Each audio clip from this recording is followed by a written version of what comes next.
So my name is Renée Blackwell. I live up on the Sunshine Coast, the hinterland of the Sunshine Coast up in Queensland. I don't do any commissions. I did at one stage, probably 10 years ago, I stopped doing commissions. And there's a couple of reasons for that. One is I don't need to. I hope that doesn't sound crazy, but I'm busy enough creating my own work. I don't need other work to supplement it, which no shade on that.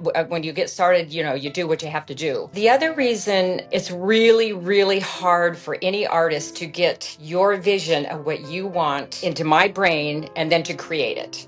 Do you know what I mean? Whether it's fine art or textile art or ceramics or porcelain or pottery, or, jewelry, whatever, if it's so much nicer when a customer finds something they love and they buy it because they love it, rather than me trying to create what's in their head. And that could be really difficult.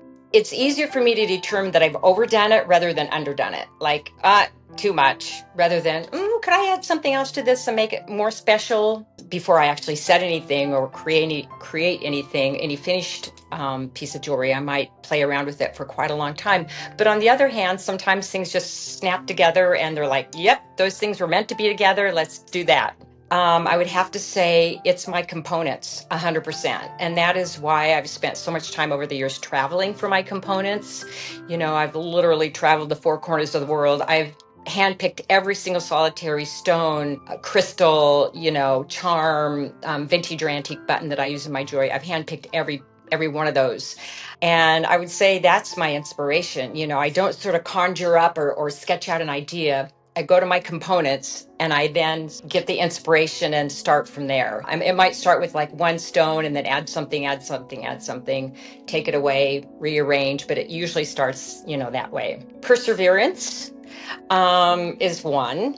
As with any business, whether it's it doesn't matter what the business really is, whether you're a window washer or car salesman, it's stickability. The number of people who order online and say, oh, I just found you back online. I used to buy from you at Eumundi 15 years ago. Or, oh, I used to buy from you at XYZ store down in Sydney. I just found you online again. I might only hear from them every so often, but the point is you're still there. And that really is half the secret to, I think, the success in any business. And that's one of the main things I've learned is the upside of longevity and stickability. Be like Nike, just do it. That's so much easier said than done because people just get, frozen. It's literally so much, right?